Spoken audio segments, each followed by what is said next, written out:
Hello ಸ್ನೇಹಿತರೆ, welcome to top exams. ನಾನು ನಿಮ್ಮ ಎಜುಕೇಟರ್ ಸಂಜೀವ್. ಸೊ ಇವತ್ತು ನಾನು ನಿಮಗೆ ಟಾಪ್ ಎಕ್ಸಾಮ್ಸ್ ಈ ಒಂದು ಕನ್ನಡ ಸೆಷನ್ ಕ್ಲಾಸಲ್ಲಿ ಯಾವ ರೀತಿಯಾಗಿ ನೀವು ಔಟ್ ಆಫ್ ಔಟ್ ಮಾರ್ಕ್ಸನ್ನು ಸಮನಾರ್ಥಕ ಪದಗಳಲ್ಲಿ ತಗೋಬಹುದು ಅಂತ ಹೇಳ್ಬಿಟ್ಟು ಒಂದಿಷ್ಟು ಅನಾಲಿಟಿಕಲ್ ಪಾರ್ಟನ್ನು ನಿಮ್ಮ ಜೊತೆ ಈ ಒಂದು ವಿಡಿಯೋದಲ್ಲಿ ಹಂಚ್ಕೊಳ್ತಾ ಇದ್ದೀನಿ. ಸೊ ಇಲ್ಲಿ ನಿಮಗೆ ಎಲ್ಲ ಇನ್ಫಾರ್ಮೇಷನ್ಸ್ಗಳನ್ನು ಕೂಡ ಒಟ್ಟಾಗಿ ತಗೊಳ್ಳೋದಕ್ಕಿಂತ ಸ್ಮಾರ್ಟ್ ಸ್ಟಡಿ ಮಾಡೋದು, ಈ ಒಂದು ವರ್ಡ್ಸ್ಗಳನ್ನು ಕಲಿಬೇಕಾದ್ರೆ ಹೇಗೆ ನೀವು ಕಲಿತ್ರೆ ಔಟ್ ಆಫ್ ಔಟ್ ಮಾರ್ಕ್ಸನ್ನು ತಗೊಳ್ಳೋದಕ್ಕೆ ಅನುಕೂಲ ಆಗುತ್ತೆ, ಜೊತೆಗೆ 90+ ಮಾರ್ಕ್ಸನ್ನು ತಗೊಳ್ಳೋದಾದ್ರೂ ಕೂಡ ನಾವು ಸೆಕ್ಷನ್ ವೈಸ್ ಹೇಗೆ ಕವರ್ ಮಾಡಬೇಕು ಅನ್ನೋದನ್ನು ನಾನು ನಿಮಗೆ ಈ ಒಂದು ವಿಡಿಯೋದಲ್ಲಿ ತಿಳಿಸ್ಕೊಡ್ತಾ ಇದ್ದೀನಿ. ಸೊ ನಿಮ್ಮ ಎಲ್ಲರ ಒಂದು ಸ್ಟಡಿ ಕೂಡ ತುಂಬ ಚೆನ್ನಾಗಿ ನಡೀತಾ ಇದೆ ಅಂದ್ಕೊಳ್ತೀನಿ. ಜೊತೆಗೆ ಈ ಒಂದು ಸ್ಮಾರ್ಟ್ ಟ್ರಿಕ್ಸನ್ನು ಯೂಸ್ ಮಾಡಿಕೊಂಡು ನಿಮ್ಮ ಒಂದು ಸ್ಕೋರನ್ನು ಕಂಪ್ಲೀಟಾಗಿ ಜಾಸ್ತಿ ಮಾಡ್ಕೊಳ್ಳೋದಕ್ಕೆ ಟ್ರೈ ಮಾಡಿ. ಈ ಒಂದು ಲಾಸ್ಟ್ ಇಷ್ಟು ದಿವಸದಲ್ಲಿ ನೀವು ಈಗ ಈ ಒಂದು ಕಾನ್ಸೆಪ್ಟನ್ನು ಅಪ್ಲೈ ಮಾಡಲೂ ಕೂಡ ಬಹುದು.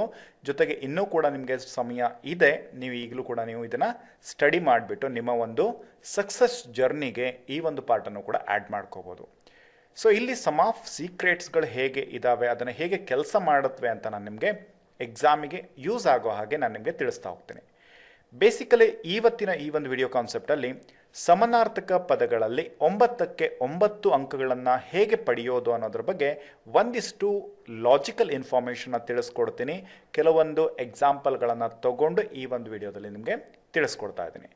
ಬೇಸಿಕಲಿ ಈ ಒಂದು ಕಾನ್ಸೆಪ್ಟಲ್ಲಿ ನಾವು ಚೂಸ್ ಮಾಡಿರ್ತಕ್ಕಂಥದ್ದು ಏನು ಅಂತ ಹೇಳಿದ್ರೆ 2019ರ FDA ಎಕ್ಸಾಮಲ್ಲಿ ಕೇಳಿರ್ತಕ್ಕಂಥ ಸಮನಾರ್ಥಕ ಪದಗಳನ್ನು ಯೂಸ್ ಮಾಡಿಕೊಂಡು ನಿಮ್ಮ ಹಾರ್ಡ್ ಸ್ಟಡಿ ಅಥವಾ ಸ್ಮಾರ್ಟ್ ಸ್ಟಡಿ ಇವೆರಡಕ್ಕೂ ಕೂಡ ಹೇಗೆ ಕನೆಕ್ಷನ್ ಇರುತ್ತೆ ಅನ್ನೋದನ್ನು ತಿಳಿಸ್ತಾ ಹೋಗ್ತೀನಿ. ಓಕೆ, ಬೇಸಿಕಲಿ ನೀವು 90+ ಮಾರ್ಕ್ಸ್ ತಗೋಬೇಕು ಅಂತ ಹೇಳಿದ್ರೆ ನಿಮಗೆ ಒಂದೊಂದು ಮಾರ್ಕ್ಸ್ ಕೂಡ ತುಂಬಾ ಇಂಪಾರ್ಟೆಂಟ್ ಆಗಿರುತ್ತೆ.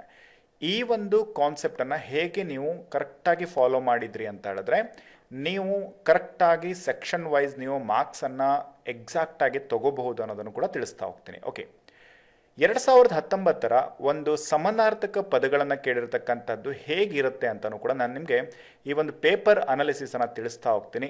ಜೊತೆಗೆ ಈ ಒಂದು ಪೇಪರಲ್ಲೇ ನಿಮಗೆ ಯಾವ ರೀತಿಯಾಗಿ ನೀವು ಕರೆಕ್ಟಾಗಿ ಓದೋ ಒಂದು ಸ್ಟಡಿಯ ಪ್ಯಾಟರ್ನ್ ಹೇಗಿರಬೇಕು ಅನ್ನೋದನ್ನು ಸ್ಮಾರ್ಟ್ ಸ್ಟಡಿಗೂ ಹಾರ್ಡ್ ಸ್ಟಡಿಗೂ ಕನೆಕ್ಟ್ ಮಾಡಿ ತಿಳಿಸ್ತಾ ಹೋಗ್ತೀನಿ. ಓಕೆ, ಇದು 2019ರ ಪೇಪರಲ್ಲಿ ಕೆಳಗಿನ ಪ್ರಶ್ನೆಗಳಿಗೆ ಪ್ರಶ್ನೆ ಸಂಖ್ಯೆ 1ರಿಂದ 9 ಅವುಗಳ ಮುಂದೆ ಸೂಚಿಸಿದ ಪರ್ಯಾಯ ರೂಪಗಳಲ್ಲಿ ಸಮನಾರ್ಥಕವಾದ ಅಥವಾ ಸಮೀಪದ ಅರ್ಥವುಳ್ಳ ರೂಪವನ್ನು ಗುರುತಿಸಿ ಅಂತ ಹೇಳಿಬಿಟ್ಟು ಈ ರೀತಿಯಾಗಿ ನಿಮಗೆ ಸಮನಾರ್ಥಕ ಪದಗಳ ಮೇಲೆ ಪ್ರಶ್ನೆಗಳನ್ನು ಕೇಳಲಾಗುತ್ತೆ.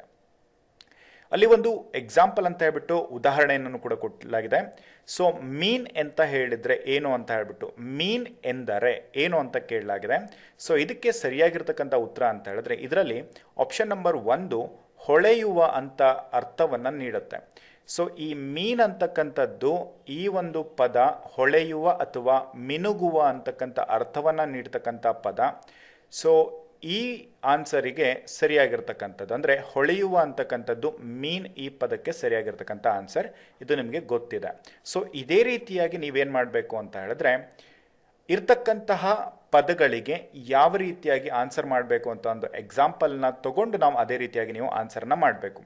ಈಗ ನಿಮಗೆ ಪ್ರಾಪರ್ ಆಗಿರ್ತಕ್ಕಂಥ ಒಂದು ಕಾನ್ಸೆಪ್ಟ್ ಅನಾಲಿಸಿಸನ್ನು ತಿಳಿಸ್ತಾ ಹೋಗ್ತೀನಿ. ಓಕೆ, ಈ 3ನೇ ಪ್ರಶ್ನೆಯಿಂದ ನಾವು ಆ ಒಂದು ಅನಾಲಿಸಿಸನ್ನು ಸ್ಟಾರ್ಟ್ ಮಾಡೋಣ. ಹೇಗೆ ಆ್ಯಕ್ಚುಲ್ ಆಗಿ ನಿಮಗೆ ಈ ಒಂದು ಕಾನ್ಸೆಪ್ಟ್ ಕ್ಲಿಯರ್ ಆಗುತ್ತೆ ಅಂತ ಹೇಳ್ಬಿಟ್ಟು ಇಲ್ಲಿ ನಿಮಗೆ ಸ್ಟಡಿ ಮಾಡಬೇಕಿದ್ರೆ 2 ಕಾನ್ಸೆಪ್ಟ್ಗಳನ್ನು ನೀವು ಅರ್ಥ ಮಾಡಿಕೊಂಡು ಓದಬೇಕು. ಮೊದಲನೇದು ಮೆಟೀರಿಯಲ್ ಯಾವುದು ಅಂತ ಹೇಳಿದ್ರೆ ಅದು ಎಲ್ಲವೂ ಕೂಡ ನೀವು ಜನರಲಿ ಗೌರ್ಮೆಂಟ್ ಮೆಟೀರಿಯಲ್ಗಳನ್ನೇ ಓದಬೇಕು. ಯಾಕೆ ಹೀಗೆ ಅಂತ ಹೇಳ್ತಿದ್ದೀನಿ ಅಂತ ಅಂದರೆ ಕೆಲವೊಂದಕ್ಕೆ ನೀವು ಗೌರ್ಮೆಂಟ್ ಮೆಟೀರಿಯಲ್ನ ಕಂಪಲ್ಸರಿ ಓದಬೇಕು.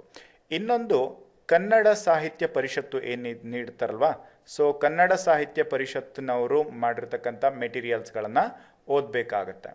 ಇದರಲ್ಲಿ ನಿಮಗೆ 2 ಮೆಟೀರಿಯಲ್ಸ್ಗಳನ್ನು ಹೇಗೆ ನಾವು ಓದಬೇಕು ಅಂತ ತಿಳಿಸ್ತೀನಿ ನೋಡಿ. ಮೊದಲನೇದಾಗಿ ಕನ್ನಡ ಸಾಹಿತ್ಯ ಪರಿಷತ್ನವರು ಬಿಟ್ಟಿರ್ತಕ್ಕಂಥ ಕನ್ನಡ ರತ್ನಕೋಶ ಏನಿದೆ, ಸೊ ರತ್ನಕೋಶ ನಿಮಗೆ ಎಕ್ಸಲೆಂಟ್ ಮೆಟೀರಿಯಲ್ ಆಗಿರುತ್ತೆ. ಈ ಒಂದು ಪದಗಳ ಅರ್ಥವನ್ನು ತಿಳ್ಕೊಳ್ಳೋದಕ್ಕೆ ನೀವು ಎಕ್ಸಲೆಂಟ್ ಮೆಟೀರಿಯಲ್ ಅಂತ ಹೇಳಿದ್ರೆ ಇದ್ರ ಮುಂದ್ಗಡೆ ನೀವು ಬೇರೆ ಏನು ಓದ್ತಕ್ಕಂಥ ಅವಶ್ಯಕತೆ ಇಲ್ಲ. ಆದರೂ ಕೂಡ ಇದರಲ್ಲೊಂದು ಡ್ರಾಬ್ಯಾಕ್ ಇದೆ. ಆ ಡ್ರಾಬ್ಯಾಕ್ ಎಲ್ಲಿವರೆಗೆ ನಿಮಗೆ ಪ್ರಾಬ್ಲಮ್ ಕೊಡಲ್ಲ, ಇನ್ನು ನೆಕ್ಸ್ಟ್ ಎಲ್ಲಿ ಪ್ರಾಬ್ಲಮ್ ಆಗುತ್ತೆ ಅಂತ ನಾನು ನಿಮಗೆ ತಿಳಿಸ್ತೀನಿ. ನೋಡಿ, ಕನ್ನಡ ಸಾಹಿತ್ಯ ರತ್ನಕೋಶ ಏನಿದೆ, ಅಂದರೆ ಕನ್ನಡ ಸಾಹಿತ್ಯ ಪರಿಷತ್ ಅವ್ರು ಬಿಟ್ಟಿರತಕ್ಕಂಥ ಈ ಒಂದು ಕನ್ನಡ ರತ್ನಕೋಶ ನೀವು ಓದಿದರೆ ನಿಮಗೆ ಮೋರ್ ಎವರ್ ಮಾರ್ಕ್ಸನ್ನು ತಗೋಬಹುದು. ಕನ್ನಡದಲ್ಲಿ ಅದನ್ನು ನೀವು ಕಂಪಲ್ಸರಿ ಓದಲೇಬೇಕು. ಕನ್ನಡ ಸಾಹಿತ್ಯ ರತ್ನಕೋಶದಲ್ಲಿ ಸುಮಾರು 13,500 ವರ್ಡ್ಸ್ಗಳಿದ್ದಾವೆ. ಎಷ್ಟು? 13,500 ವರ್ಡ್ಸ್ಗಳಿದ್ದಾವೆ. ಅಪ್ರಾಕ್ಸಿಮೇಟ್ ನೀವಂತ ಕ್ಯಾಲ್ಕುಲೇಟ್ ಮಾಡಿದ್ರೂ ಕೂಡ ಒಂದು 13,000 ಅಂತಾನೆ ಅಂದ್ಕೊಳ್ಳೋಣ. ಸೊ ಈ 13,000 ವರ್ಡ್ಸ್ಗಳಲ್ಲಿ ನೀವು ಎಲ್ಲದಕ್ಕೂ ಈ ಒಂದು 13,000ನ ಕಲ್ತ್ರಿ ಅಂತ ಹೇಳಿದ್ರೆ ನೀವು 9ಕ್ಕೆ 9 ಮಾರ್ಕ್ಸ್ ತಗೋಬಹುದಾ? ಸೊ ಇದೊಂದು ಕ್ವಶನ್. ನಿಮಗೆ ಗೊತ್ತಿದೆ ಅಂತ ಹೇಳಿದ್ರು ಕೂಡ 3,000 ವರ್ಡ್ಸ್ ಅಷ್ಟು ನೀವು ಕನ್ನಡದಲ್ಲಿ ಆ ಒಂದು ಮೆಟೀರಿಯಲನ್ನು ನಿಮ್ಗೆ ಗೊತ್ತಿದೆ ಅಂತ ಬಿಟ್ರು ಕೂಡ ಇನ್ನು ರೆಸ್ಟ್ ಉಳಿದಿರತಕ್ಕಂಥ 10,000 ವರ್ಡ್ಸ್ಗಳನ್ನು ನೀವು ಕಂಪಲ್ಸರಿ ಕಲಿಲೇಬೇಕಾಗಿರುತ್ತೆ. ಸೊ ಇದಕ್ಕೆ ನೋಡಿ ಒಂದು ಟೈಮ್ ಟೇಬಲ್ ಫಿಕ್ಸ್ ಮಾಡಿಕೊಂಡು ನೀವು ಕಂಪಲ್ಸರಿ ದಿನ ಓದಬೇಕು, ಜೊತೆಗೆ ಎಲ್ಲವನ್ನು ಕೂಡ ಕಂಪಲ್ಸರಿಯಾಗಿ ಕಲಿಲೇಬೇಕು. ನೆಕ್ಸ್ಟ್ ಬಂದುಬಿಟ್ಟು ಈಗ ಈ ಒಂದು ಕಾನ್ಸೆಪ್ಟನ್ನು ನೀವೀಗ ತಿಳ್ಕೊಂಡಿದ್ರೆ ಏನೇನು ಇರುತ್ತೆ ಅಂತ ಹೇಳ್ಬಿಟ್ಟು ಇದ್ರ ಮೇಲ್ಗಡೆ ಡಿಸ್ಕಸ್ ಮಾಡ್ತಾ ನಾನು ಮುಂದಕ್ಕೆ ಹೋಗ್ತೀನಿ. ಅಲ್ಲಿ ನಿಮಗೆ ಮತ್ತೆ ಇದರ ನೆಕ್ಸ್ಟ್ ಕಂಟಿನ್ಯೂ ಪಾರ್ಟನ್ನು ಡಿಸ್ಕಸ್ ಮಾಡ್ತಾ ಹೋಗೋಣ. ಓಕೆ, ನನಗೆ ನೀವು ಆನ್ಸರನ್ನು ಮಾಡ್ತಾ ಹೋಗಿ ಕಮೆಂಟ್ ಬಾಕ್ಸಲ್ಲಿ. ತಸ್ಕರ್ ಅಂತ ಹೇಳಿದರೆ ಏನು ಅಂತ ಹೇಳ್ಬಿಟ್ಟು ಇದು ಮೊದಲನೇ ಪ್ರಶ್ನೆ ನಿಮಗೆ. ತಸ್ಕರ್ ಅಂತ ಹೇಳಿದರೆ ಭಾಸ್ಕರ, ಕಳ್ಳ, ದಿವಾಕರ, ತಕುಲಿ. ಓಕೆ, ಸೊ ಈ 4ರಲ್ಲಿ ಯಾವುದು ಸರಿಯಾಗಿರ್ತಕ್ಕಂಥ ಉತ್ತರ ಅಂತ ಹೇಳ್ಬಿಟ್ಟು ನನಗೆ ಕಮೆಂಟ್ ಬಾಕ್ಸಲ್ಲಿ ಕಮೆಂಟ್ ಮಾಡಿ ತಿಳಿಸ್ತಾ ಹೋಗಿ. ಓಕೆ, ಸೊ ಮೋರ್ ಎವರ್ ಎಲ್ಲರೂ ಕೂಡ ಆನ್ಸರ್ ಮಾಡಿ, ಪ್ರತಿಯೊಬ್ಬರೂ ಕೂಡ ನಿಮ್ಮ ಒಂದು ಪ್ರಯತ್ನವನ್ನು ಮಾಡಿ, ಜೊತೆಗೆ ಈ ಒಂದು ಕಾನ್ಸೆಪ್ಟನ್ನು ಅರ್ಥ ಮಾಡ್ಕೊಳ್ಳಿ. ಓಕೆ, ತಸ್ಕರ್ ಅಂತ ಹೇಳಿದರೆ ಕಳ್ಳ. ತಸ್ಕರ್ ಅಂತ ಹೇಳಿದರೆ ಕಳ್ಳ. ಈ ಪದವನ್ನು ನೀವು ಎಲ್ಲಿ ಕಾಣಬಹುದು ಅಂತ ಹೇಳಿದ್ರೆ ಇದು 10th ಸ್ಟಡಿ ಏನು ಗೌರ್ಮೆಂಟ್ ಟೆಕ್ಸ್ಟ್ ಬುಕ್ ಇದೆ, 10th ಗೌರ್ಮೆಂಟ್ ಬುಕ್ಕಲ್ಲಿ 7th ಚಾಪ್ಟರ್ ಏನಿರುತ್ತೆ ಆ 7th ಚಾಪ್ಟರಲ್ಲಿ ನಿಮಗೆ ಈ ಒಂದು ವೃಕ್ಷ ಸಾಕ್ಷಿ ಅಂತಕ್ಕಂಥ ಚಾಪ್ಟರಲ್ಲಿ ನೀವು ತಸ್ಕರ್ಗೆ ಕಳ್ಳ ಅಂತಕ್ಕಂಥ ಮೀನಿಂಗನ್ನು ಪಡಿಬಹುದು. ಜೊತೆಗೆ ನೀವು ಇದನ್ನು ಇದೇ ಸೇಮ್ ಟು ಸೇಮ್ ತಸ್ಕರ್ ಅಂತಕ್ಕಂಥ ಪದಕ್ಕೆ ಕನ್ನಡ ಸಾಹಿತ್ಯ ರತ್ನಕೋಶದಲ್ಲೂ ಕೂಡ ಇದರ ಒಂದು ಮೀನಿಂಗನ್ನು ನೀವು ಪಡಿಬಹುದು. ಓಕೆ, ಈಗ ನಿಮ್ಗೆ ಏನು ತಿಳಿಸಿದ್ದೀನಿ ಅಂತ ಹೇಳಿದ್ರೆ ನೀವು ಗೌರ್ಮೆಂಟ್ ಟೆಕ್ಸ್ಟ್ ಬುಕ್ಕನ್ನು ಈಗ ಓದಿದರೆ ನಿಮಗೆ ಈ ಪದದ ಅರ್ಥ ನಿಮಗೆ ಗೌರ್ಮೆಂಟ್ ಟೆಕ್ಸ್ಟ್ ಬುಕ್ಕಲ್ಲೂ ಕೂಡ ಸಿಗುತ್ತೆ ಅನ್ನೋದನ್ನು ತಿಳಿಸ್ತಾ ಇದ್ದೀನಿ. ಓಕೆ, ಜೊತೆಗೆ ಕನ್ನಡ ಸಾಹಿತ್ಯ ಪರಿಷತ್ತವ್ರು ಬಿಟ್ಟಿರ್ತಕ್ಕಂಥ ರತ್ನಕೋಶ ಪುಸ್ತಕ ಏನಿದೆ ಅದರಲ್ಲೂ ಕೂಡ ನಿಮಗೆ ಸಿಗುತ್ತೆ. ನೆಕ್ಸ್ಟ್ ಬಂದುಬಿಟ್ಟು ಎರಡನೇ ಪದ ನೋಡೋಣ. ಹಳು ಅಂತ ಹೇಳಿದರೆ ಏನು ಅಂತ ಹೇಳ್ಬಿಟ್ಟು, ಹಳು ಎಂದರೆ ಅಂತ ಕೇಳಲಾಗಿದೆ. ಸೊ ಹಳು ಅಂತ ಹೇಳಿದರೆ ಇದರ ಮೀನಿಂಗ್ ಏನು? ಸೊ ಹಳು ಅನ್ನೋದಕ್ಕೆ ಸರಿಯಾಗಿರ್ತಕ್ಕಂಥ ಉತ್ತರ ಏನು ಅಂತ ಹೇಳಿದ್ರೆ ಕಾಡು. ರೈಟ್, ಹಳು ಅಂತ ಹೇಳಿದ್ರೆ ಕಾಡು ಅಂತಕ್ಕಂಥ ಉತ್ತರ. ಸೊ ಹಳು ಮೀನಿಂಗ್ ನಿಮ್ಗೆ ಎಲ್ಲಿ ಸಿಗುತ್ತೆ ಅಂತ ಹೇಳಿದ್ರೆ ಫಸ್ಟ್ ಇಯರ್ PUC ಬುಕ್ಕಲ್ಲಿ ಸಿಗುತ್ತೆ. ಫಸ್ಟ್ ಇಯರ್ PUC ಬುಕ್, ಅದರಲ್ಲಿ 4th ಚಾಪ್ಟರ್ ಏನಿದೆ. ನಾನು ನಿಮ್ಗೆ ಇವನ್ನೆಲ್ಲ ಯಾಕೆ ಹೇಳ್ತಾ ಇದ್ದೀನಿ ಈ ರೀತಿ ಅಂತ ಹೇಳಿದ್ರೆ ನೀವು ಟೆಕ್ಸ್ಟ್ ಬುಕ್ಗಳನ್ನು ಓದಬೇಕು ಅಂತ ಹೇಳಿಬಿಟ್ಟು. ಯಾಕೆ ಓದಬೇಕು ಅಥವಾ ಓದಲೇಬೇಕು ಯಾಕೆ ಅಂತ ಹೇಳಿಬಿಟ್ಟು ನಾನು ನಿಮಗೆ ನೆಕ್ಸ್ಟ್ ಕ್ವಶನಲ್ಲಿ ತಿಳಿಸ್ತೇನೆ. ಓಕೆ ನೋಡಿ, ಫಸ್ಟ್ ಇಯರ್ PUCಯ 4th ಚಾಪ್ಟರ್ ಆಗಿರ್ತಕ್ಕಂಥ ಹಲುಬಿದಳ್ ಕಲ್ಮರಂ ಕರಗುವಂತೆ ಅಂತಕ್ಕಂಥ ಈ ಒಂದು ಚಾಪ್ಟರಲ್ಲಿ, ಅಂದರೆ ಲಕ್ಷ್ಮೀಶ ಇವರು ಬರೆದಿರ್ತಕ್ಕಂಥ ಈ ಚಾಪ್ಟರಲ್ಲಿ ನಿಮಗೆ ಈ ಒಂದು ಹಳು ಪದಕ್ಕೆ ಕಾಡು ಅಂತಕ್ಕಂಥ ಅರ್ಥವನ್ನು ನಾವು ಕಾಣ್ಬೋದು. ಸೊ ಇದೇ ಮೀನಿಂಗನ್ನು ನೀವು ಎಲ್ಲಿ ಪಡಿಬೋದು ಅಂತ ಹೇಳಿದ್ರೆ ಇದು ರತ್ನಕೋಶದಲ್ಲೂ ಕೂಡ ನೀವು ಈ ಒಂದು ಪದಕ್ಕೆ ಅರ್ಥವನ್ನು ನೀವೇನು ಮಾಡ್ಬೋದು, ಪಡಿಬೋದು. ಅಂದರೆ ಗೌರ್ಮೆಂಟ್ ಟೆಕ್ಸ್ಟ್ ಬುಕ್ಕಲ್ಲೂ ಕೂಡ ಸಿಗತ್ತೆ, ಜೊತೆಗೆ ರತ್ನಕೋಶದಲ್ಲೂ ಕೂಡ ನಿಮಗೆ ಸಿಗತ್ತೆ. ನೆಕ್ಸ್ಟ್ ಮೂರನೇ ಪ್ರಶ್ನೆ, ಕೋಮಣ ಇದರ ಸಮಾನಾರ್ಥಕ ಪದಗಳು ಅಂತ ಕೇಳಲಾಗಿದೆ. ಇಲ್ಲಿ ಕೋಮಣ ಅನ್ನೋದಕ್ಕೆ ಸಮಾನಾರ್ಥಕ ಪದ ಏನು ಅಂತ ಕೇಳಲಾಗಿದೆ. ನೋಡಿ, ಕೋಮಣ ಅಂತಕ್ಕಂಥದ್ದು ನಿಮಗೆ ಒಂದು ಸ್ಪೆಷಲ್ ವರ್ಡ್. ಇದು ಯಾಕೆ ಅಂತ ಹೇಳಿದ್ರೆ ನಿಮ್ಮ ಸ್ಮಾರ್ಟ್ ಸ್ಟಡಿ ಹೇಗಿರಬೇಕು ಅಂತ ನೋಡ್ಕೊಳ್ಳಿ. ಜನರಲಿ ನಮ್ಮ ಹುಡುಗರು ಏನು ಮಾಡ್ತಾರೆ ಅಂತ ಹೇಳಿದ್ರೆ ಕನ್ನಡ ಸಾಹಿತ್ಯ ಪರಿಷತ್ತಿಂದ ಬಿಟ್ಟಿರ್ತಕ್ಕಂಥ ರತ್ನಕೋಶ ಓದಿದ್ರೆ ಸಾಕು, ನಾವು ಎಲ್ಲ ಪದಗಳಿಗೂ ಕೂಡ ಅರ್ಥವನ್ನು ಪಡೆಯಬಹುದು. ಜೊತೆಗೆ ನಾವು ರತ್ನಕೋಶ ಓದಿದ್ರೆ 9 ಔಟ್ ಆಫ್ 9 ಅನ್ನು ತಗೋಬಹುದು ಅಂತ ಹೇಳ್ಬಿಟ್ಟು ರೈಟ್ ನಾವು ನಿಮಗೆ ಈ ಒಂದು ಪ್ರಶ್ನೆಯಿಂದ ನಿಮಗೆ ಇಟ್ಸ್ ನಾಟ್ ಪಾಸಿಬಲ್ ಅನ್ನೋದನ್ನು ತೋರಿಸ್ಕೊಡ್ತಾ ಇದ್ದೀನಿ. ಓಕೆ, ಅಂದರೆ ಸ್ಮಾರ್ಟ್ ಸ್ಟಡಿ ಹೇಗೆ ಮಾಡಬೇಕು ಅನ್ನೋದನ್ನು ಇಲ್ಲಿ ನೀವು ನೋಡ್ಕೋಬೋದು. ಇಲ್ಲಿ ಕೋಮಣ ಅಂತ ಹೇಳಿದರೆ ಲಂಗೋಟಿ ಅಥವಾ ಕೌಪಿನ, ಅಂದರೆ ಲಂಗೋಟಿ ಮತ್ತು ಕೌಪಿನ ಇದು ಕೋಮಣ ಅನ್ನೋದಕ್ಕೆ ಸರಿಯಾಗಿರ್ತಕ್ಕಂಥ ಉತ್ತರ ಅಂತ ನಿಮಗೆ ಸಿಗತ್ತೆ. ಇಲ್ಲಿ ಕೋಮಣ ನೀವು ಕನ್ನಡ ಸಾಹಿತ್ಯ ಪರಿಷತ್ತವರು ಬಿಟ್ಟಿರ್ತಕ್ಕಂಥ ರತ್ನಕೋಶದಲ್ಲಿ ನೀವು ಹುಡುಕಿದ್ರೆ ನಿಮಗೆ ಕೋಮಣ ಅನ್ನೋದಕ್ಕೆ ಮೀನಿಂಗ್ ಸಿಗಲ್ಲ. ಅಂದರೆ ಕೋಮಣ ಅನ್ನತಕ್ಕಂಥ ಪದಾನೇ ನಿಮ್ಗೆ ಏನಾಗಲ್ಲ ಅಲ್ಲಿ ಕಾಣಲ್ಲ. ಸೊ ಹಾಗಾದರೆ ಕೋಮಣ ಅಂತಕ್ಕಂಥ ಪದ ನಿಮಗೆ ಕನ್ನಡ ಸಾಹಿತ್ಯ ಪರಿಷತ್ತಿನ ರತ್ನಕೋಶದಲ್ಲಿ ಸಿಗಲಿಲ್ಲ ಅಂತ ಹೇಳಿದ್ರೆ ಮತ್ತೆಲ್ಲಿ ಹುಡುಕೋಣ ಅಂತ ಕೇಳಬೇಕು ಅಲ್ವಾ. ಸೊ ಈ ಪ್ರಶ್ನೆಗೆ ಸರಿಯಾಗಿರ್ತಕ್ಕಂಥ ಎಕ್ಸಾಕ್ಟಾಗಿ ಆನ್ಸರ್ ಏನು ಅಂತ ಹೇಳಿದ್ರೆ ಇಲ್ಲಿ ಕೋಮಣ ಅಂತಕ್ಕಂಥ ಈ ಒಂದು ಪದದ ಅರ್ಥ ನಿಮಗೆ ಇದೇ ರೀತಿಯೇ ಸಿಗ್ತಕ್ಕಂಥದ್ದು ಎಲ್ಲಿ ಅಂತ ಹೇಳಿದ್ರೆ ಇದರಲ್ಲಿ 12th ಸ್ಟ್ಯಾಂಡರ್ಡ್ ಪುಸ್ತಕ ಏನಿದೆ ಅಂದರೆ second year PUC 12th standard ಪುಸ್ತಕ ಅಥವಾ ಸೆಕೆಂಡ್ PUC ಬುಕ್ಕಲ್ಲಿ ನಿಮಗೆ ಇದರ ಅರ್ಥ ಎಕ್ಸಾಕ್ಟಾಗಿ ಲಂಗೋಟಿ ಕೋಪಿನ ಅಂತಾನೆ ತೋರಿಸಲಾಗುತ್ತೆ. ನಾನು ನಿಮ್ಗೆ ಅದನ್ನು ತೋರಿಸ್ತೀನಿ ಹೇಗೆ ಇದೆ ಅಂತ ಹೇಳ್ಬಿಟ್ಟು. ಓಕೆ, ಸೊ ಈಗ ನೋಡಿ ಇಲ್ಲಿ ಸೆಕೆಂಡ್ ಇಯರ್ PUCಯ ಧಣಿಗಳ ಬೆಳ್ಳಿ ಲೋಟ ಈ ಒಂದು ಚಾಪ್ಟರಲ್ಲಿ ನೀವು ಪದಕೋಶಕ್ಕೆ ಹೋಗಬೇಕು. ಅಂದರೆ ನೇರವಾಗಿ ನಾವು ಪದಕೋಶಕ್ಕೆ ಬಂದರೆ ಇಲ್ಲಿ ನಿಮಗೆ ತೋರಿಸ್ಕೊಡುತ್ತೆ ನೋಡಿ ಎಲ್ಲಿ ಅಂತ ಹೇಳಿದ್ರೆ ಇಲ್ಲಿದೆ ನೋಡಿ. ಕೋಮಣ ಅಂತಕ್ಕಂಥ ಪದದ ಅರ್ಥ ಏನು ಅಂತ ಹೇಳಿದರೆ ಇದರಲ್ಲಿ ಕೋಮಣ, ಲಂಗೋಟಿ, ಕೌಪಿನ ಅಂತಕ್ಕಂಥ ಮೀನಿಂಗನ್ನು ಕೊಡಲಾಗಿದೆ. ಅಂದರೆ ನೀವು ಕಂಪಲ್ಸರಿಯಾಗಿ ಏನು ಓದಬೇಕು ಅಂತ ಹೇಳಿದ್ರೆ ಸೆಕೆಂಡ್ ಇಯರ್ PUC ಬುಕ್ಕನ್ನು ಓದಬೇಕು. First year PUC 10th 9th 8th ಆಮೇಲೆ 7th 6th ಈ ಎಲ್ಲ ಪುಸ್ತಕಗಳನ್ನು ನೀವು ಕಂಪಲ್ಸರಿಯಾಗಿ ಏನು ಮಾಡಬೇಕು, ಓದಲೇಬೇಕು. ಓದಿದರೆ ಮಾತ್ರ ನಿಮಗೆ 9 ಔಟ್ ಆಫ್ 9 ಮಾರ್ಕ್ಸನ್ನು ತಗೊಳ್ಳೋದಕ್ಕೆ ಸಾಧ್ಯ. ಇದರಲ್ಲಿ ಬೇರೆ ಬೇರೆ ಪದಗಳನ್ನು ನೀಡಲಾಗಿದೆ. ಸೊ ಇವನ್ನೆಲ್ಲ ಏನು ಮಾಡಬೇಕು ಅಂತ ಹೇಳಿದ್ರೆ ಒಂದು ಲೀಸ್ಟ್ ಔಟನ್ನು ಮಾಡಿಕೊಂಡು ನೀವು ಓದಬೇಕಾಗಿತ್ತು. ಐ ಹೋಪ್ ನಿಮಗೆ ಈಗ ನೀಡಿರ್ತಕ್ಕಂಥ ಒಂದು ಎಕ್ಸಾಕ್ಟ್ ಇನ್ಫಾರ್ಮೇಷನ್ ನಿಮಗೆ ಅರ್ಥ ಆಗಿದೆ ಅಂದ್ಕೊಳ್ತೀನಿ. ಅಂದರೆ ನೀವು ಸಾಹಿತ್ಯ ರತ್ನಕೋಶವನ್ನು ಓದಿ ಜೊತೆಗೆ ನಿಮಗೆ ಸಾಹಿತ್ಯ ರತ್ನಕೋಶದಲ್ಲಿ ಈ ಒಂದು ಪದಕ್ಕೆ ಆನ್ಸರ್ ಸಿಗತ್ತೆ, ಅದು ಹೇಗೆ ಸಿಗತ್ತೆ ಅನ್ನೋದನ್ನು ಕೂಡ ನಾನು ನಿಮಗೆ ತಿಳಿಸ್ತೀನಿ. ನೋಡಿ, ಕೋಮಣ ಅಂತಕ್ಕಂಥದ್ದು ಎಕ್ಸಾಕ್ಟಾಗಿ ನಿಮಗೆ ಸೆಕೆಂಡ್ ಇಯರ್ PUC ಒಳಗಡೆ ಕೌಪಿನ ಮತ್ತು ಲಂಗೋಟಿ ಅಂತಕ್ಕಂಥ ಆನ್ಸರನ್ನು ಕೊಟ್ಟರೆ ಅದೇ ನೀವು ಕನ್ನಡ ಸಾಹಿತ್ಯ ರತ್ನಕೋಶದಲ್ಲಿ ಓದೋದಾದರೆ ಅಲ್ಲಿ ನಿಮಗೆ ಇದೇ ವರ್ಡನ್ನು ಏನಂತ ಕೊಡಲಾಗಿದೆ ಅಂತ ಹೇಳಿದ್ರೆ ಕೋವಣ ಅಂತ ಹೇಳಿಬಿಟ್ಟು ಕೊಡಲಾಗಿದೆ. ಅಲ್ಲಿ ಕೋವಣ ಅನ್ನೋದಕ್ಕೆ ಸರಿಯಾಗಿರ್ತಕ್ಕಂಥ ಮೀನಿಂಗ್ ಏನು ಅಂತ ನೀಡಲಾಗಿದೆ ಅಂತ ಹೇಳಿದ್ರೆ ಲಂಗೋಟಿ ಅಂತ ನೀಡಲಾಗಿದೆ. ರೈಟ್, ಏನಂತ ನೀಡಲಾಗಿದೆ, ಲಂಗೋಟಿ ಅಂತ ನೀಡಲಾಗಿದೆ. ಸೊ ಇಲ್ಲಿ ನಿಮಗೆ ಲಂಗೋಟಿ ಅಂತಕ್ಕಂಥ ಮೀನಿಂಗ್ ಇಲ್ಲಿ ನೀಡಿದ್ರೂ ಕೂಡ ಇನ್ನೊಂದು ಅರ್ಥ ನಿಮ್ಗೆ ಏನು ಗೊತ್ತಿರಬೇಕು, ಕೌಪಿನ ಅಂದ್ರೂ ಕೂಡ ಅದು ಕೋಮಣ ಅಂತಲೇ ಗೊತ್ತಿರಬೇಕು. ಆದರೆ ಇಲ್ಲಿ ನಿಮಗೆ ಇನ್ನೂ ಒಂದು ಆಪ್ಷನ್ ಇದೆ, ಏನು ಅಂತ ಹೇಳಿದ್ರೆ ಕೋಮಣ ಅಂತ ಹೇಳಿದ್ರೆ ಲಂಗೋಟಿ ಮತ್ತು ಇನ್ನೊಂದು ಕಲ್ಯಾಣ. ಸೊ ನಿಮಗೆ ಈ ಮೀನಿಂಗ್ ಕರೆಕ್ಟಾಗಿ ಗೊತ್ತಿರಲಿಲ್ಲ ಅಂತ ಹೇಳಿದ್ರೆ ಆವಾಗ ನೀವು ಈ ಆಪ್ಷನನ್ನು ಕೂಡ ಹಾಕೋದಕ್ಕೆ ಸಾಧ್ಯ ಇದೆ. ಸೊ ಆದ್ದರಿಂದ ಆಮೇಲೆ ನಿಮಗೆ ಈ ರೀತಿಯಾಗಿರ್ತಕ್ಕಂಥ ಕನ್ಫ್ಯೂಷನ್ ಆಗಬಾರ್ದು ಅಂತ ಹೇಳಿದ್ರೆ ನೀವು ಕಂಪಲ್ಸರಿ ಏನನ್ನ ಓದಬೇಕು, 2 ಮೆಟೀರಿಯಲ್ನ ಓದಬೇಕು. ಒಂದು ಗೌರ್ಮೆಂಟ್ ಟೆಕ್ಸ್ಟ್ ಬುಕ್ಗಳನ್ನು ಓದಬೇಕು, ಇನ್ನೊಂದು ರತ್ನಕೋಶ. ಇವೆರಡನ್ನು ಕೂಡ ನೀವು ಓದಲೇಬೇಕು. ನಾನು ಹೇಳ್ತಿರೋದು ಕೆಲವೊಬ್ರಿಗೆ ಏನನ್ಸುತ್ತೆ ಇಷ್ಟನ್ನು ಓದಬೇಕಾ ಅಂತ ಹೇಳ್ಬಿಟ್ಟು, ನಿಮಗೆ 9 ಔಟ್ ಆಫ್ 9 ಮಾರ್ಕ್ಸ್ ಬೇಕು ಅಂತ ಹೇಳಿದ್ರೆ ಕಂಪಲ್ಸರಿ ಇವನ್ನೆರಡು ಓದಲೇಬೇಕು. ಸೊ ಇದ್ರ ಮೇಲೆ ಬೇರೆ ಆಪ್ಷನ್ ಇಲ್ಲ. ಸೊ ಅದಕ್ಕೋಸ್ಕರ ನಿಮ್ಗೆ ಏನು ಮಾಡಿದ್ದೀನಿ ಅಂತ ಹೇಳಿದ್ರೆ ಗೌರ್ಮೆಂಟ್ ಟೆಕ್ಸ್ಟ್ ಬುಕ್ ಏನಿದಾವೆ ಈ ಎಲ್ಲ ಗೌರ್ಮೆಂಟ್ ಟೆಕ್ಸ್ಟ್ ಬುಕ್ಗಳನ್ನು ಕೂಡ ನಿಮಗೆ ಟೆಲಿಗ್ರಾಮ್ ಗ್ರೂಪಲ್ಲಿ ನಾನೆಲ್ಲ ಅಪ್ಡೇಟನ್ನು ಕೊಟ್ಟಿರ್ತೀನಿ. ಸೊ ಅಲ್ಲಿಂದ ನೀವು 6 to 12 ವರೆಗೂ ಇರ್ತಕ್ಕಂಥ ಈ ಗೌರ್ಮೆಂಟ್ ಟೆಕ್ಸ್ಟ್ ಬುಕ್ಗಳು ಏನಿದಾವೆ ಎಲ್ಲವನ್ನು ಕೂಡ ನೀವು ಅಲ್ಲಿಂದ ಡೌನ್ಲೋಡ್ ಮಾಡ್ಕೋಬೋದು. ಅವನ್ನೆಲ್ಲವನ್ನು ಕೂಡ ಒಂದು ಕಡೆ ಅರೇಂಜ್ ಮಾಡಿಬಿಟ್ಟು ನಿಮಗೆ 6 to 12 ವರೆಗೂ ಕೂಡ ಬುಕ್ಸನ್ನು ಟೆಲಿಗ್ರಾಮಲ್ಲಿ ಕೊಟ್ಟಿರ್ತೀನಿ. ಜೊತೆಗೆ ನೀವು ಇದುವರೆಗೂ ಕೂಡ ಟೆಲಿಗ್ರಾಮನ್ನು ಜಾಯಿನ್ ಆಗಿರಲಿಲ್ಲ ಅಂತ ಹೇಳಿದ್ರೆ ನಿಮಗೆ ಡಿಸ್ಕ್ರಿಪ್ಷನ್ ಬಾಕ್ಸಲ್ಲಿ ಟೆಲಿಗ್ರಾಮ್ ಗ್ರೂಪ್ನ ಲಿಂಕನ್ನು ಕೂಡ ನೀಡಿದ್ದೀನಿ. ಸೊ ಅಲ್ಲಿಂದ ನೀವು ನೇರವಾಗಿ ಬಂದುಬಿಟ್ಟು ಟೆಲಿಗ್ರಾಮನ್ನು ಜಾಯ್ನ್ ಆಗಿ ಅಲ್ಲಿಂದ ನೀವು ಈ ಒಂದು ಮೆಟೀರಿಯಲ್ಸ್ಗಳನ್ನೆಲ್ಲ ತೊಗೋಬಹುದು. ಓಕೆ, ಸೊ ಇದರ ಜೊತೆಗೆ ಈಗ ಆನ್ಸರ್ ಗೊತ್ತಾಗಿದೆ ಅಂದ್ಕೊಳ್ತೀನಿ. ಆಮೇಲೆ ಸ್ಮಾರ್ಟ್ ಸ್ಟಡಿ ಅಂತ ಹೇಳಿದ್ರೆ ಏನು ಅಂತ ಹೇಳಿದ್ರೆ ನೀವು ಕೇವಲ ರತ್ನಕೋಶ ಓದಿದ್ರಿ ಅಂತ ಹೇಳಿದ್ರೆ ಇದು ಹಾರ್ಡ್ ಸ್ಟಡಿ.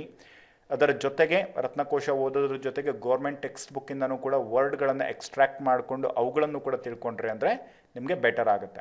ಆಮೇಲೆ ನೀವು ಎರಡರಲ್ಲಿ ಯಾವುದಾದ್ರೂ ಒಂದು ಓದ್ತೀನಿ ಅಂತ ಹೇಳಿದ್ರೆ ಎಷ್ಟು ಮಾರ್ಕ್ಸ್ ತೊಗೋಬೋದು ಅಂತ ಹೇಳಿದ್ರೆ 7 ಮಾರ್ಕ್ಸಿಗೆ ಧೋಕಾ ಇಲ್ಲ. ನೀವು ಗೌರ್ಮೆಂಟ್ ಟೆಕ್ಸ್ಟ್ ಬುಕ್ ಓದಿದ್ರೂ ಕೂಡ 7 ಮಾರ್ಕ್ಸ್ ಸಿಗುತ್ತೆ, ರತ್ನಕೋಶ ಓದಿದ್ರೂ ಕೂಡ ನಿಮಗೆ 7 ಮಾರ್ಕ್ಸು ಸಿಕ್ಕೇ ಸಿಗುತ್ತೆ. ಅಂದರೆ ಎರಡರಲ್ಲೂ ಕೂಡ ನಿಮ್ಗೆ ಅಭ್ಯಾಸ ಸಿಗುತ್ತೆ. ನನಗೆ ಟೈಮೇ ಇಲ್ಲ ಇವಾಗ ಇರೋವಂಥ ಶಾರ್ಟ್ ಟೈಮಲ್ಲೇ ಓದಬೇಕು ನಾನು ಅಂತ ಹೇಳಿದ್ರೆ ನೀವು go through government text books. Ratnakosha ಅದರಲ್ಲಿ 10,000 ವರ್ಡ್ಸ್ಗಳನ್ನು ನಿಮಗೆ ಕಲಿಯೋದಕ್ಕೆ ತುಂಬ ಸಮಯ ಹಿಡಿಯುತ್ತೆ. ಅದರಿಂದ ಲಿಮಿಟೆಡ್ ಅಂತ ಹೇಳಿದ್ರೆ ಒಂದು 2,000 ವರ್ಡ್ಸ್ಗಳಷ್ಟೇ ಕಲಿಬಹುದು. ಅದರಿಂದನೇ 7 ಮಾರ್ಕ್ಸ್ನ ತೊಗೊತೀನಿ ಅಂದರೆ ಗೋ through government text books. Okay, so ಇದರ ಜೊತೆಗೆ ನೀವು ಈ ಒಂದು ವರ್ಡ್ಸ್ಗಳನ್ನ ಎಕ್ಸ್ಟ್ರಾಕ್ಟ್ ಮಾಡ್ಕೊಂಡು ಓದಿ. ನಾನು ನೆಕ್ಸ್ಟ್ ಮತ್ತೆ ಹೋಗ್ತಾ ಇದ್ದೀನಿ, ಮತ್ತೆ ಅದ್ರ 4th ಕ್ವಶನ್, ಇದ್ರ ಮುಂದೆ ಮತ್ತೆ ಕೆಲವೊಂದಿಷ್ಟು ಕ್ವಶನ್ಸ್ಗಳಲ್ಲಿ ನಿಮಗೆ ಇದೇ ರೀತಿಯಾಗಿರ್ತಕ್ಕಂಥ ಒಂದು ಅನಾಲಿಸಿಸನ್ನು ತಿಳಿಸ್ತೀನಿ. ಇದನ್ನು ಅರ್ಥ ಮಾಡಿಕೊಂಡು ಉಳಿದಿರ್ತಕ್ಕಂಥ ಎಲ್ಲ ಪಾರ್ಟ್ಗಳನ್ನು ಇದೇ ರೀತಿ ನೀವು ಅನಲೈಸ್ ಮಾಡಿಕೊಂಡು ಕರೆಕ್ಟಾಗಿ ಓದಿದ್ರಿ ಅಂದರೆ ಯಾಕೆ 90+ ಮಾರ್ಕ್ಸ್ ನಿಮಗೆ ಬರಲ್ಲ, ರೈಟ್? ಸೊ ಈಗ ನೆಕ್ಸ್ಟ್ ಪ್ರಶ್ನೆಯನ್ನು ನೋಡೋಣ.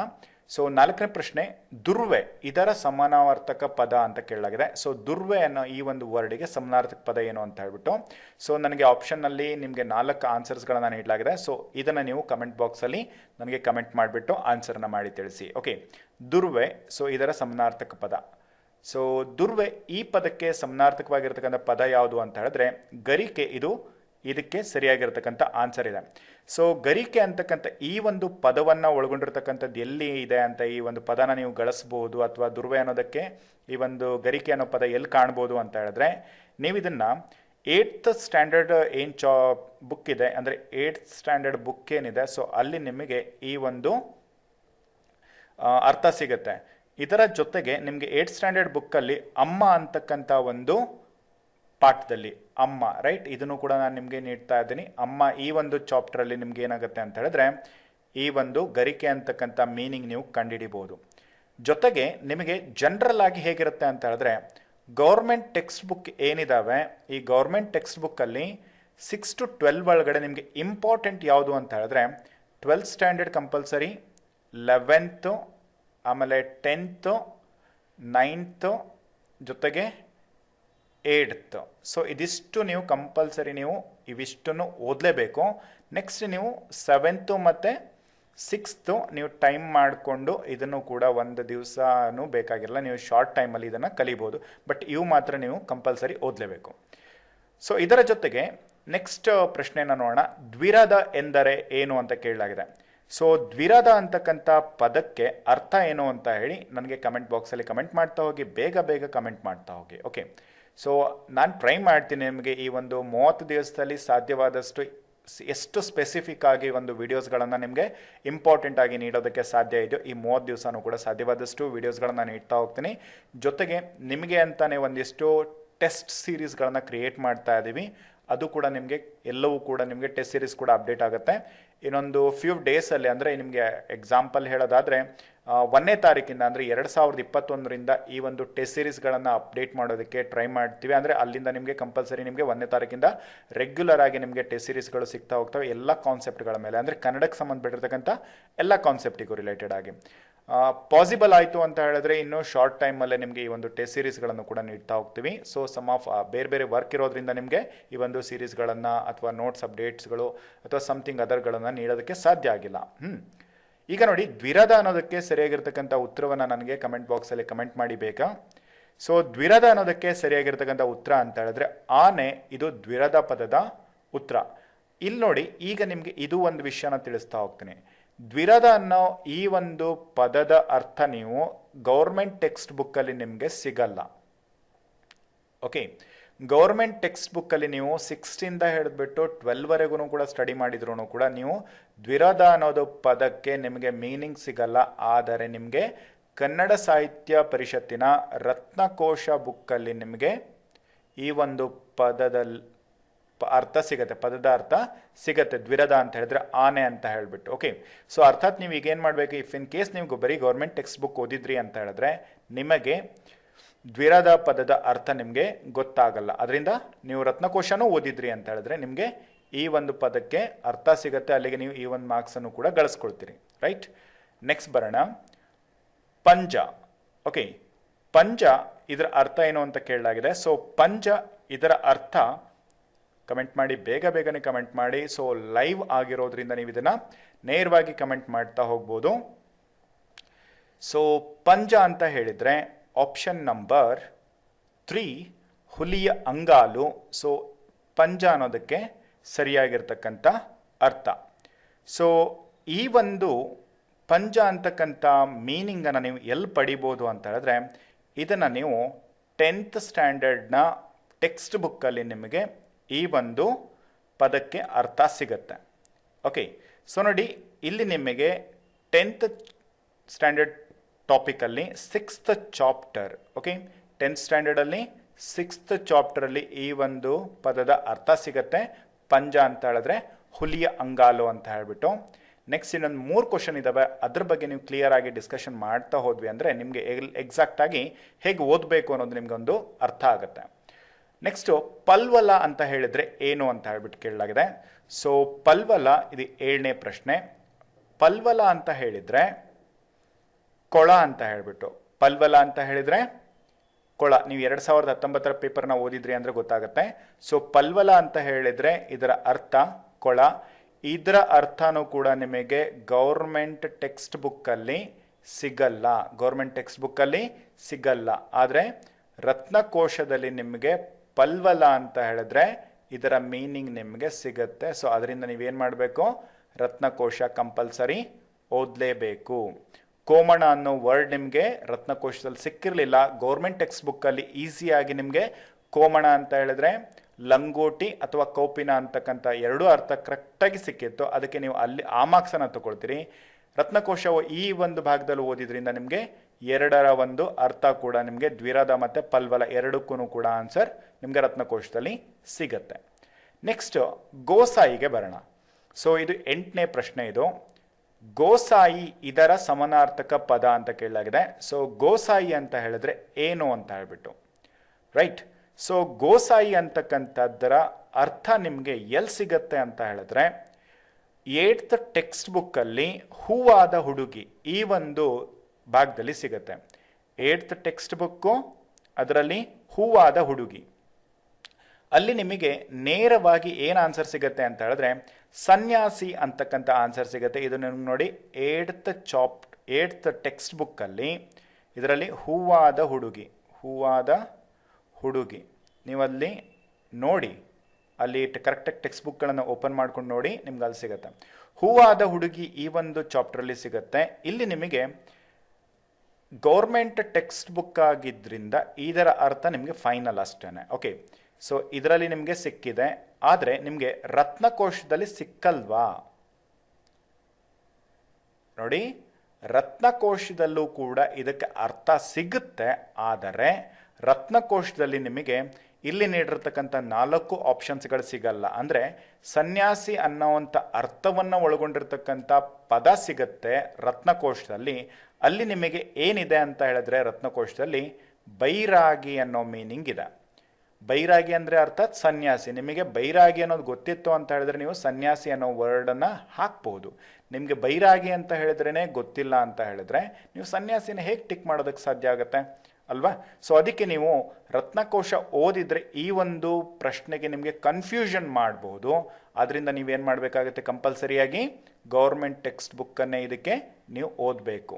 ಸೊ ಐ ಹೋಪ್ ನಿಮಗೆ ನಾನು ಹೇಳ್ತಿರೋದು ಕ್ಲಿಯರ್ ಆಗಿ ಅರ್ಥ ಆಗಿದೆ. ನಿಮಗೆ ಗೌರ್ಮೆಂಟ್ ಟೆಕ್ಸ್ಟ್ ಬುಕ್ ವಿತ್ ರತ್ನಕೋಶ 2 ಕೂಡ ಇಂಪಾರ್ಟೆಂಟ್. ಯಾರಿಗೆ 9/9 ಮಾರ್ಕ್ಸನ್ನು ತಗೊಳ್ಳೇಬೇಕು, ನಾನು 90+ ಮಾಡಲೇಬೇಕು ಅಂತ ಇದ್ದೀರೋ ಅವರಿಗೆ. ಯಾರಿಗೆ 80-85 ಮಾಡ್ಕೊಳ್ತೀನಿ ಅಥವಾ ನನಗೆ ಒಂದು 70 ಬಂದರೆ ಸಾಕು, ನಾನು GK ಒಳಗಡೆ 90 ಮಾಡ್ತೀನಿ ಅನ್ನೋರು, ಸೊ ಆಬ್ವಿಯಸ್ ಆಗಿ ನಿಮಗೆ ಹೇಗೆ ಅನಿಸುತ್ತೋ ಹಾಗೆ ಓದಿ. ನಾನು ಹೀಗೆ ಹೇಳ್ತೀನಿ ಅಂತ ಹೇಳ್ಬಿಟ್ಟು ಹರ್ಟ್ ಮಾಡ್ಕೋಬೇಡಿ. You have to study both.